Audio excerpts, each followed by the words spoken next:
Le bien de faire des vidéos la journée, c'est qu'on a la lumière du soleil, la chaleur du soleil. Il fait super beau, le soleil revient, c'est bientôt l'été, c'est magnifique. J'ai pas allumé ma lumière, tout ça. Et aujourd'hui, on va parler calmement, en fait, de notre Barça, de l'état du Barça, de la situation actuelle, un peu du mercato, mais d'autres vidéos un peu plus précises sur le mercato viendront. Là, on va juste faire un petit constat tous ensemble. On va commencer par rappeler le slogan qui est maintenant légendaire. S'abonnez-vous. S'abonnez-vous. Alors les amis, nous sommes éliminés de Ligue des Champions, éliminés de la Ligue des Champions et tout contre le Paris Saint-Germain. Arojo a fait ce qu'il a fait. Voilà, mais nous sommes quand même très contents, très heureux. Moi, j'ai le sourire aux lèvres parce que le Paris Saint-Germain n'est pas en finale. Alors, moi, j'avais pas envie de me taper PSG Real de Madrid parce que je savais que le Real de Madrid allait avancer. Et PSG Real de Madrid, je me cassais la tête en fait à me dire qui je supporte et j'avais pas du tout envie de voir la racaille parisienne prendre cette Ligue des Champions, ni le Real de Madrid d'ailleurs. Alors, il a fallu que nous puissions, nous, en tant que haineux, en tant qu'adversaires du Real de Madrid, espérer que le Real de Madrid se fasse éliminer par le Bayern. Mais, comme je vous ai souvent dit, en fait, les gris-gris de Florentino Pérez dépassent l'entendement. Vous voyez, le level de maraboutage, de vaudou de Pérez, je pense que on est là souvent, on dit, ouais, le Real, l'arbitrage, c'est pire que l'arbitrage, les amis. C'est pire. Wait. Voilà, un petit zoom et tout, ça fait toujours du bien. C'est pire que l'arbitrage, il n'y a pas que l'arbitrage. Aujourd'hui, on peut se plaindre, ouais, il y a eu ceci, il y a eu cela, mais le Real de Madrid, ils ont une culture, en fait, pour te mettre des buts à la dernière minute. Le Real de Madrid, oh là là, le bruit. C'est ça l'inconvénient aussi la journée, il y a du bruit. Le Real de Madrid, le problème, quand tu joues contre eux, soit tu leur remets 2-3, mais tu ne peux pas te coltiner, juste te dire, vas-y, j'ai un 1-0, vas-y, je dors. Et le Bayern leur a offert un but. Neuer, mais oh, les motos, oh là, Neuer leur a offert un but. Et malheureusement, bien sûr, comme je vous ai dit, avec toute leur baraka, tous les gris-gris imaginaires de Bellingham, les sacrifices humains, les sacrifices sanguins de Bellingham, de Benzema, de Ronaldo, de Florentino Pérez, forcément, ça aboutira à ça. Le Real de Madrid se qualifie. Et nous, entre-temps, FC Barcelone, on est encore en train de se poser des questions. Mais est-ce qu'on va prendre Kimmich? Est-ce qu'on va prendre Zubimendi? Mais est-ce que l'on pourra recruter? Est-ce que ça va être possible pour nous de recruter? En fait, notre Barça, j'ai même vu quelqu'un qui a fait une très belle analyse là-dessus, quelqu'un qui disait que en fait Busquets, même lors de sa dernière année, était très très fort. Busquets était vraiment, il était élite en fait dans tous les compartiments de jeu, récupération de balles, passe vers l'avant, balles interceptées, duel aérien. Busquets était au top du top d'un point de vue européen. C'était vraiment le top du top lors de sa dernière saison. Et personnellement, moi, j'ai trouvé que ce tweet ne m'a pas fait regretter Busquets, ne m'a pas fait dire « Ouais, j'aurais bien voulu que Busquets reste ». Mais ça m'a donné l'impression, la sensation qui est revenue en moi de me dire « En fait, que ce club, on ne prépare mal l'avenir ou on le prépare presque pas. » En fait, parce que Busquets, c'était un cas d'école. Busquets, on aurait dû préparer l'après Busquets depuis longtemps. Parce que Busquets, il avait quel âge? 33, 34 ans. Dans ta tête, tu dois te dire qu'il faut que je prépare la suite. C'est la même chose pour Messi. Le départ de Messi a été un peu précipité, mais on n'a pas pensé à commencer à préparer une suite de Messi. C'est la même chose avec Suarez, c'est la même chose avec tous nos postes. C'est la même chose quand on perd Neymar, on achète précipitamment Dembélé. C'est pour dire que tu as l'impression que dans ce FC Barcelone, on a une vision très court-termiste. On a une vision très idéalisée du rêve, oui, nous sommes de retour, oui, nous pouvons faire des belles choses, oui, l'année prochaine, ceci, l'année prochaine, cela, alors que c'est que moi, je vais apprécier du côté du Real de Madrid, c'est plutôt leur côté longueur. Vous allez voir des stars, des légendes du Real qui vont rester un temps, puis qui vont se faire remplacer petit à petit par des joueurs qui vont peut-être pas être aussi légendaires qu'eux, mais tu vois, il y a une intention de tourner la page et d'avancer.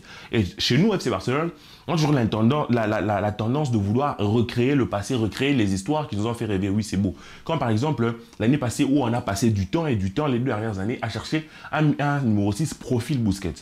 Alors, où est-ce que nous en sommes aujourd'hui? On est encore en train d'attendre, est-ce que la Liga va nous dire si on est 1 pour 1 ou non? Est-ce qu'on pourra vraiment recruter? Recruter comment? Recruter qui? Ce sont des questions que l'on se pose. Je ferai une autre vidéo pour vous donner mes avis sur chacun des postes.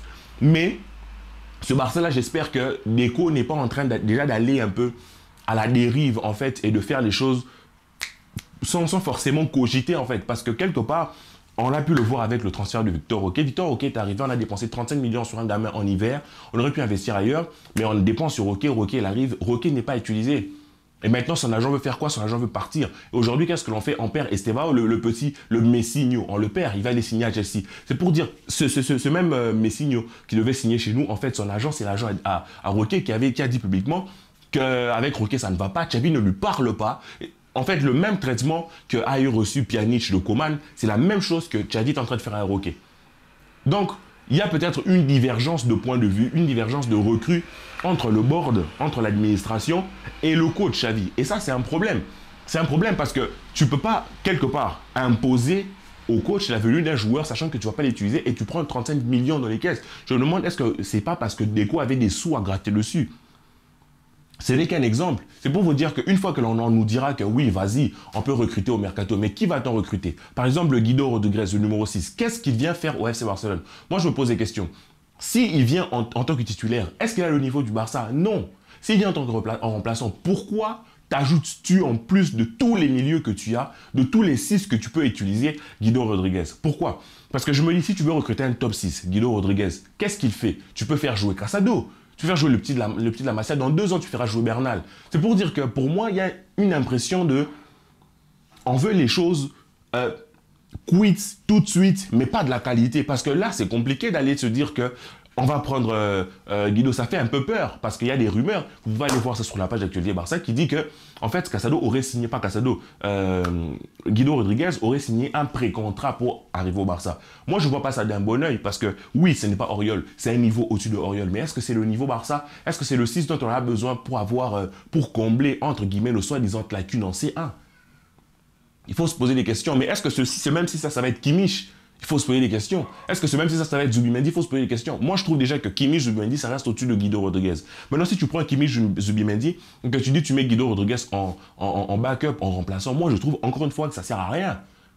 Ça sert à rien parce que tu peux faire jouer les 6 que tu as à la maison, à moins que Xavi estime que ceux-là soient ultra nuls. Mais s'ils sont ultra nuls, fais partir, il faut que Casado aille ailleurs. Parce que Casado, je pense qu'il a 22 ans, il n'est pas vieux non plus, mais il pourrait jouer dans d'autres clubs. Donc, quelque part, il y a une gestion des joueurs, une gestion de l'effectif qui, moi, personnellement, ne me plaît pas particulièrement. Et en plus, vu que nous sommes obligés de nous nourrir que des informations que nous sortent les médias, on nous sort que finalement... c'est plus Rafinha et Araujo qui sont susceptibles de partir. C'est une très bonne chose. Tu vas vendre Rafinha, tu vas vendre Araujo. Mais la question qui va se poser, Araujo au Bayern, tu peux en tirer 80 millions minimum.